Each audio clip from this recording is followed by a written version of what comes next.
Hi, my name is Rachel Miller, and this is my story. A story of betrayal, heartbreak, and the sweet taste of revenge. Welcome to True Revenge Stories, where every tale reminds you that justice always finds a way. My name is Rachel Miller, and I live in Brooklyn, New York. For years, I worked as a graphic designer at a well-known advertising agency. To me, design wasn't just a job, it was my passion, my escape, my way of expressing myself in a city that never sleeps. I worked harder than anyone else.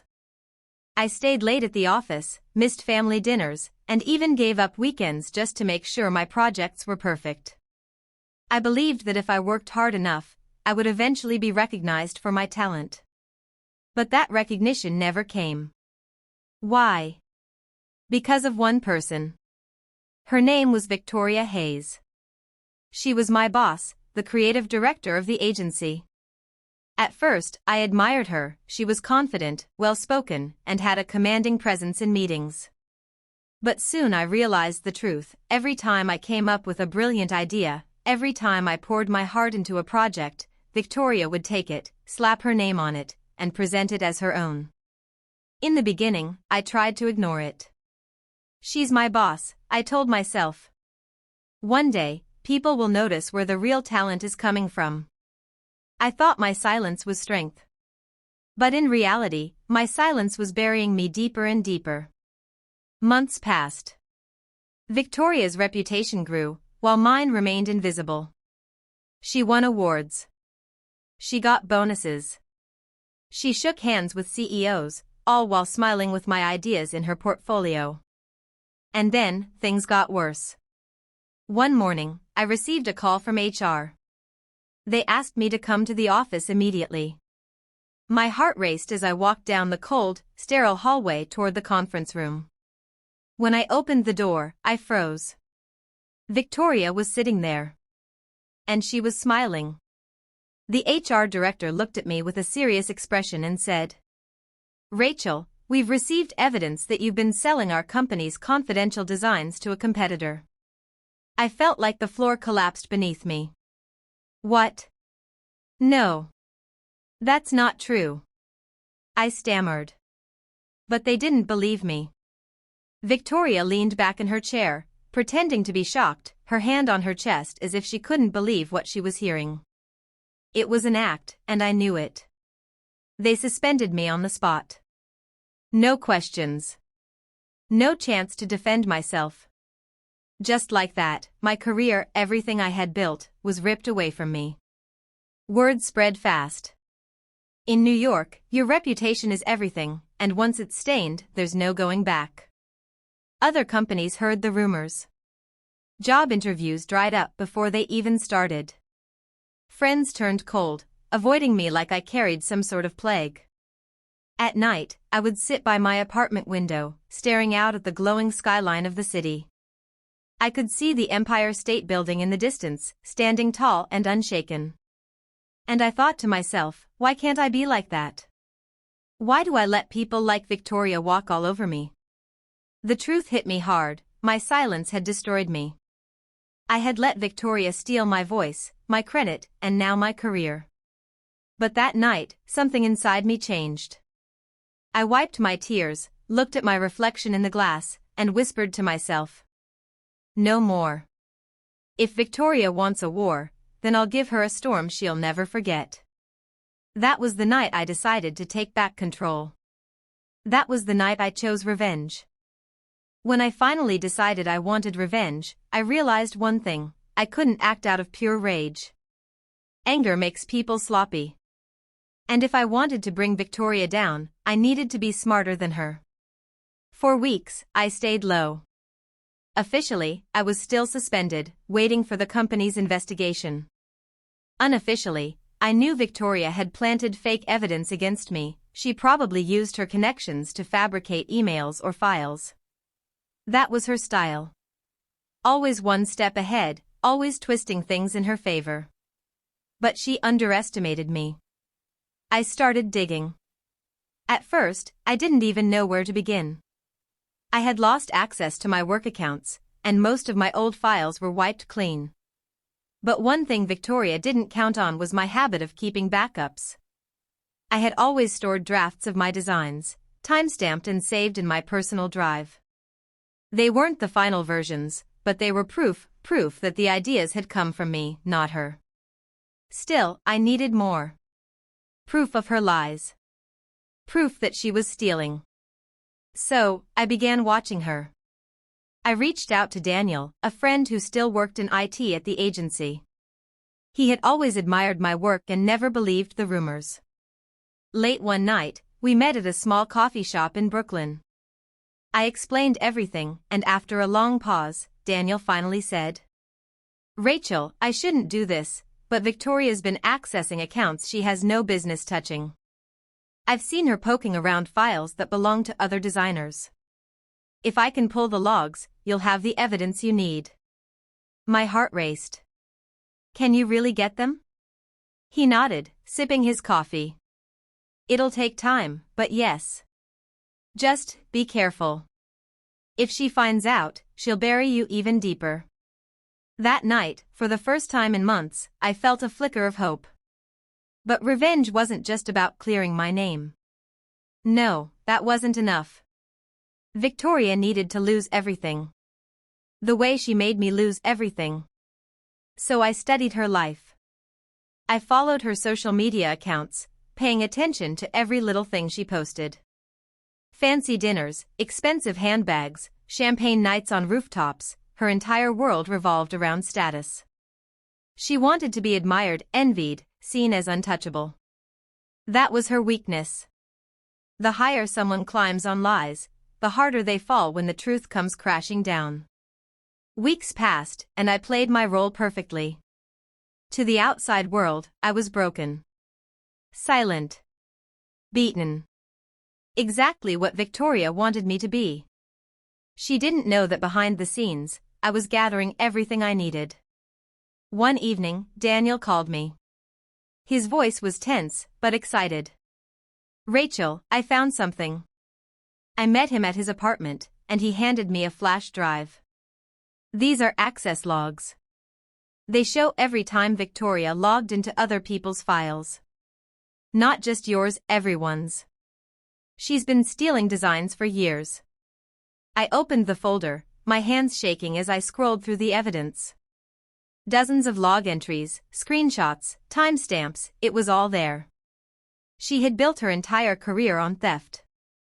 For a moment, I just sat there, staring at the screen. My chest felt tight. This was it. This was the crack in her perfect little empire. Daniel leaned closer. "You have enough here to ruin her. What are you going to do?"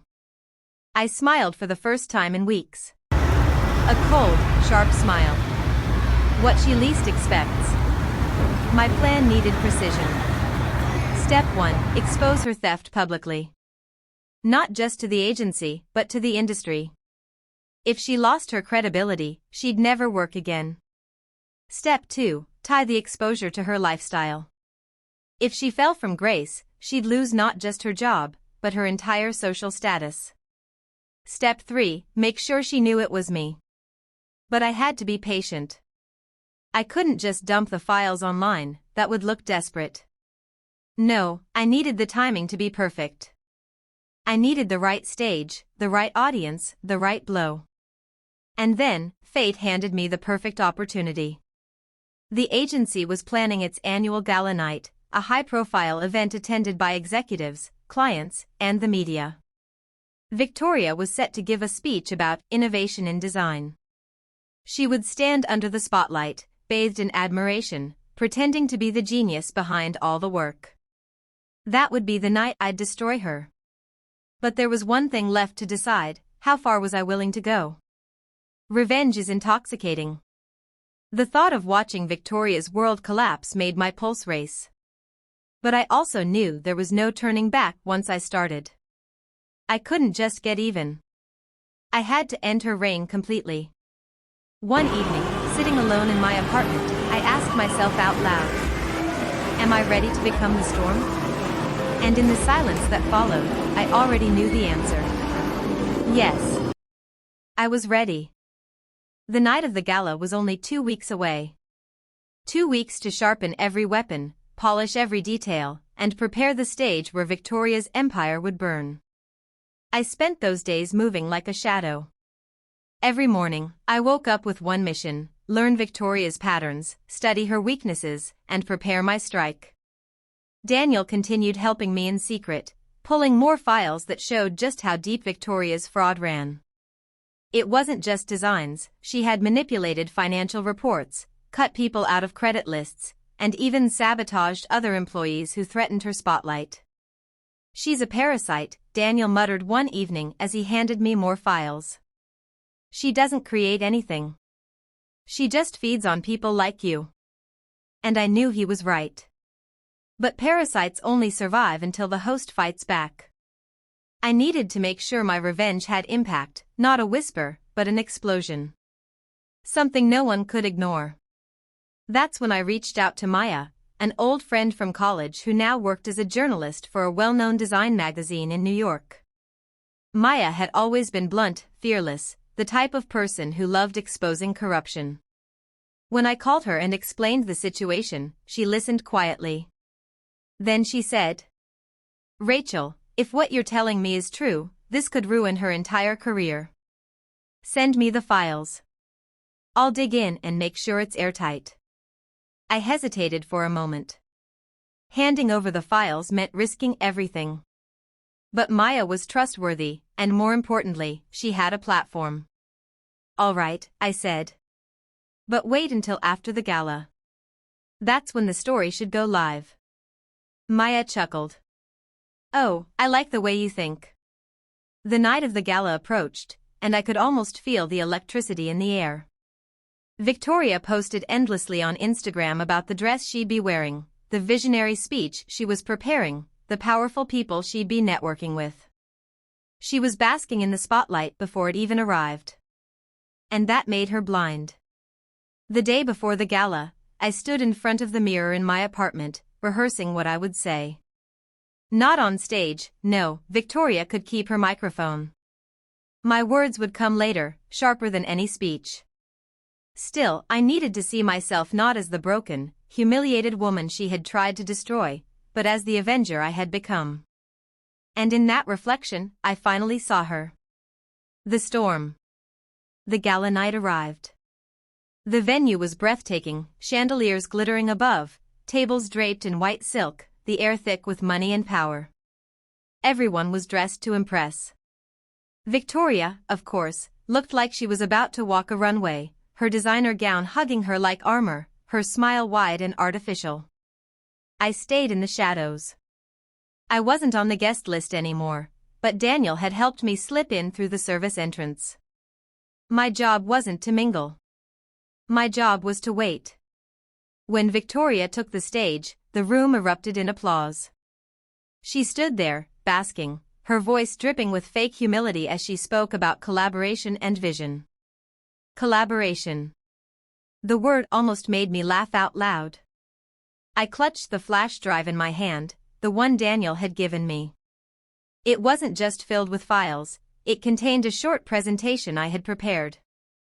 A presentation that exposed every lie, every theft, every manipulation Victoria had committed. All I needed was the right moment. And then it came. Halfway through her speech, as Victoria clicked to show off her latest innovative designs, the projector glitched. She frowned, tapping the remote. That was my cue. Daniel, sitting in the control booth, gave me a quick nod. He had swapped her slides for mine. The room went silent as the screen lit up with a title. The Truth Behind Victoria Hale's Success. Gasps filled the room. Victoria froze. One by one, the slides revealed the evidence. Timestamps of stolen designs. Screenshots of files she had accessed illegally. Side-by-side comparisons of her work and the original creator's drafts. Whispers turned into outrage. People stared at her, some in shock, others in anger. Victoria's face went pale. She grabbed the microphone, stammering. This is fake. Someone is trying to sabotage me." But the evidence was undeniable. And then, perfectly timed, Maya's article went live. Phones around the room buzzed with notifications as the headline spread like wildfire. Rising star or master thief? The dark truth about Victoria Hale. It was over. I watched from the shadows as Victoria tried to fight back, but it was useless. The crowd turned cold, executives walked out, and clients whispered furiously. In the span of 10 minutes, the empire she built on lies collapsed into ashes. And she knew it. Her eyes darted around the room in panic, and for just a second, they landed on me. I stepped out of the shadows, just enough for her to see my face. I didn't say a word. I didn't need to. The look in my eyes said everything. This was me. I did this. And in that moment, I saw fear in her for the very first time. That night, I didn't go home broken. I went home free. But this was only the beginning. Revenge wasn't just about the gala. It was about making sure Victoria stayed buried, with no chance to claw her way back. And I wasn't done yet. The morning after the gala, New York was buzzing with one story. Victoria Hale's fall from grace. Her name was plastered across every design magazine, every business blog, even mainstream news outlets. Some headlines were brutal. Fraud in fashion, Victoria Hale exposed as a thief. The star who never shined, Victoria's career in ruins. Betrayal behind the seams. By sunrise, sponsors had pulled their contracts. Brands severed partnerships. Investors demanded refunds. Overnight, she had gone from a celebrated icon to a disgraced fraud.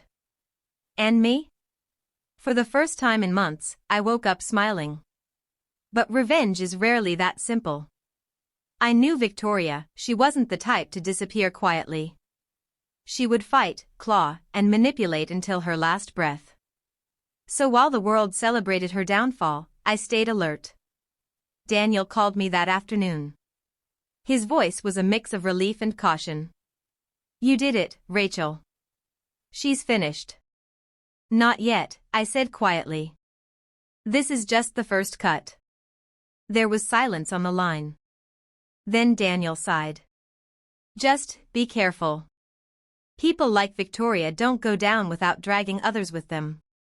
I knew he was right. 2 days later, my phone rang. Unknown number. I answered cautiously. "Rachel." Her voice. Cold, venomous, shaking with fury. "Enjoy your little victory?" Victoria hissed. "You think you've won? You think anyone's going to believe you're the hero here? You're nothing without me." "Nothing." I let her rant. I wanted to hear her squirm. Finally, I said calmly. "The difference between us, Victoria, is that I don't need lies to succeed. You do. And now everyone knows." She laughed bitterly. "You'll regret this. You have no idea who you're messing with." Click. She hung up. My hand trembled, but not from fear. From adrenaline. She was broken, desperate, and that made her dangerous. Maya's article continued to spread, and soon, former employees of Victoria's came forward. One by one, they shared their own stories of being silenced, stolen from, or sabotaged by her. It became a movement. #exposing Victoria trended on Twitter for days. People didn't just see her as a fraud, they saw her as a predator. And in that storm, I became something unexpected. A survivor. A whistleblower. A voice. Maya asked if I wanted to go public, to do an interview and share my side. At first, I hesitated. The thought of cameras, headlines, strangers dissecting my pain, it terrified me. But then I remembered how Victoria looked at me during the gala, fear in her eyes for the first time. And I realized, my silence was her weapon. My voice was my power. So I said yes. The interview aired a week later. I sat across from Maya in a small studio, the lights hot on my skin, the cameras rolling. She asked me about my designs, how I started, how Victoria betrayed me. I told my story, not with tears, not with rage, but with steady conviction. I ended with one sentence that would be quoted everywhere. Victoria may have stolen my work, but she will never steal my name, my voice, or my truth. The response was overwhelming. Strangers sent me messages of support. Designers reached out, offering collaborations. People who had been silenced in their own industries said my story gave them courage. And Victoria? She vanished. No posts. No statements. Her Instagram went dark. But I knew she wasn't gone. Not yet. One night, as I walked home from the studio, I felt it, that prickling sensation of being watched. I turned, and there she was. Victoria, standing across the street, hidden under a hood, her eyes burning with hate. For a second, our gazes locked. And then she disappeared into the crowd. My blood ran cold. This wasn't over. If the gala was the fire, the aftermath was the smoke, and somewhere in that smoke, Victoria was still lurking. I had destroyed her career. But she wanted something more. She wanted me. And I had to be ready. The night I saw her across the street, I knew one thing for certain. Victoria Hale wasn't done with me. I doubled my security measures. Changed my locks. Installed cameras. Daniel insisted on walking me home after late nights. Still, the paranoia followed me like a shadow. Then it happened. One morning, I walked into my studio and froze. The door was unlocked. My sketches were scattered across the floor, ripped into pieces. Fabric bolts slashed with scissors. And on my work table, written in black marker, were 3 chilling words. "You're next, R." My breath caught. My legs trembled. For a moment, I felt that same helplessness from months ago, when she stole my designs. But this time, it wasn't about my career. It was about me. I called the police, of course. But the officer barely glanced around before shrugging. Could be a break-in, could be vandalism. Hard to prove anything unless you got her on camera. I did have cameras, but whoever did this knew exactly where they were. The recordings showed nothing. Daniel was furious. "Rachel, she's escalating. She's not just trying to ruin your career anymore. She's trying to scare you." "Well," I said, my voice hard, "she succeeded. But fear doesn't last. Revenge does." That night, I made a decision. I wasn't going to wait for Victoria to attack again. I was going to end this. Maya helped me. She wasn't just a journalist anymore, she had become a friend. "We take her down legally this time," Maya said. "You've already destroyed her reputation. Now, we expose the crimes she committed behind the scenes." And Victoria had plenty. With Maya's contacts, we began digging. Unpaid interns. Tax fraud. False invoices. Blackmail emails to competitors. The deeper we searched, the uglier it got. Daniel managed to get into her abandoned office through a former assistant. What we found there was explosive, forged contracts, stolen prototypes, hush money receipts. Victoria Hale wasn't just a fraud. She was a criminal. But she wasn't blind. She knew we were circling closer, because soon, I received another message, this time, an email. Subject, "Stop digging, Rachel." Attached was a photo of me, taken through my apartment window. My stomach dropped. She was watching me. For days, I couldn't sleep. Every sound felt like a threat. Every shadow on the wall looked like her. But instead of breaking me, it did something else. It hardened me. If she wanted a war, then she'd get one. The breakthrough came from an unexpected source.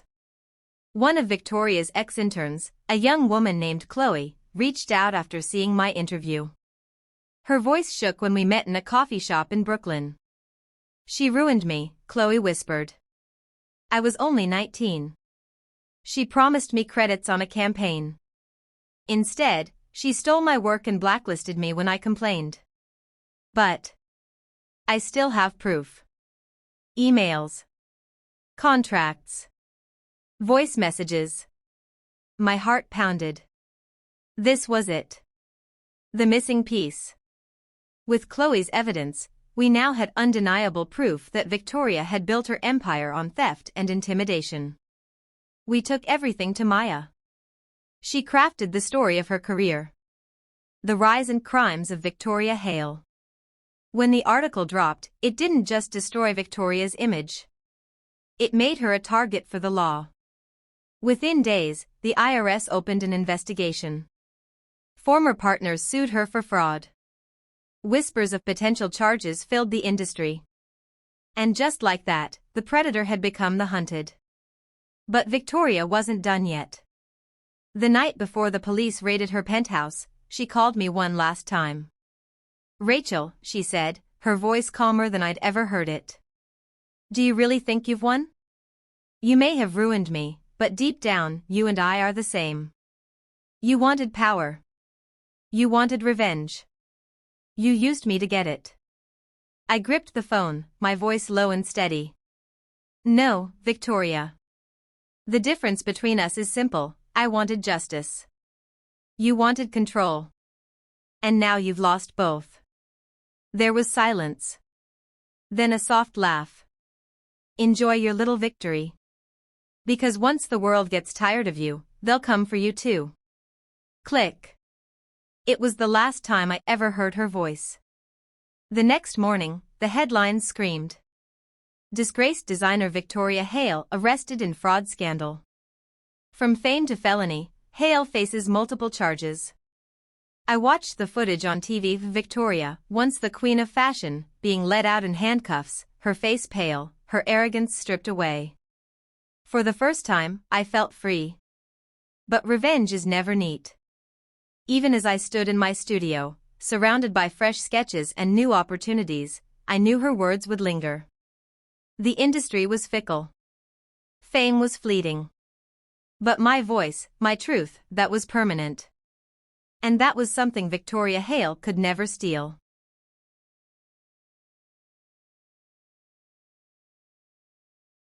When the news broke about Victoria's arrest, people flooded my inbox. Former interns, designers, even strangers who had once been bullied into silence by her, all thanking me for speaking out. For weeks, the story dominated headlines. Fashion blogs dissected every detail.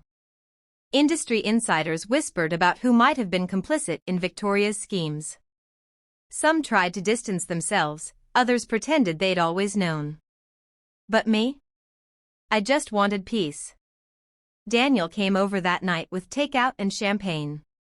We sat on the floor of my apartment, surrounded by sketches taped back together after the break-in. "You did it, Ratch," he said, raising his glass. "She's finished. Really finished this time." I clinked my glass against his, but instead of celebrating, I let out a long breath. I thought I'd feel happier. But mostly, I just feel tired. He nodded. "That's because revenge isn't about joy. It's about closure. You've been carrying her shadow for years. Now you can finally set it down." He was right. The next morning, instead of rushing to my studio, I took a walk through Central Park. For the first time in months, I noticed the simple things: kids laughing, joggers running past, sunlight streaming through the trees. It was like the world had color again. But just because Victoria was gone didn't mean her ghost wasn't still with me. At night, I'd wake up, convinced I heard footsteps outside my window. When the phone rang, I half expected her voice. Even though she was in custody, the fear lingered, like an old scar that refused to fade. That's when I decided, if I was going to move forward, I needed to rebuild not just my career, but myself. So, I poured everything into my work. Within months, I launched my own collection, authentically mine, unapologetically Rachel Carter. The first show wasn't huge, but it was honest. Every stitch carried a piece of my story. And people felt it. Reviewers praised the raw emotion in the designs. Buyers reached out. Orders poured in. For the first time, I wasn't living in anyone's shadow. I was standing in my own light. Maya covered the launch for Harper's Weekly, and afterward, she hugged me backstage. "You've turned pain into art. That's rarer than talent. That's survival." Her words stuck with me. Because revenge had given me justice. But survival gave me purpose. Months later, I was invited to speak at a design school in Boston. Standing before a room full of young hopefuls, I told them the truth. "That world out there," I said, "is cutthroat. People will try to steal your work, your name, even your dignity. But what no one can steal is your voice. Protect it. Use it. Because one day, it might save you." The applause that followed wasn't just polite. It was real. And in that moment, I realized something. I wasn't just a designer anymore. I was a survivor with a story to tell. Victoria's trial dragged on for nearly a year. She faced charges of fraud, tax evasion, and theft of intellectual property. I didn't attend the hearings. I didn't need to. I already knew the ending. One afternoon, I got the news: she had been sentenced to 7 years in federal prison. When I heard, I didn't cheer. I didn't gloat. I just closed my sketchbook, looked out my window at the New York skyline, and whispered, "It's over." But here's the truth I never expected. Even after she was gone, revenge didn't fix everything. It didn't erase the years of fear. It didn't heal the wounds of betrayal. What it did, though, was give me the chance to rebuild on my own terms. Today, when people ask me how I survived, I smile and tell them, I didn't survive because I fought harder than Victoria. I survived because I chose to rise when she wanted me broken. And maybe that's the real revenge. Not seeing her fall, but watching myself rise. For your channel True Revenge Stories. This was the story of Rachel Carter, a woman who turned betrayal into power and proved that true revenge isn't just about destroying your enemies, it's about reclaiming yourself. Thank you for watching True Revenge Stories. Subscribe for more real, powerful tales where justice finds its way, no matter how dark the path.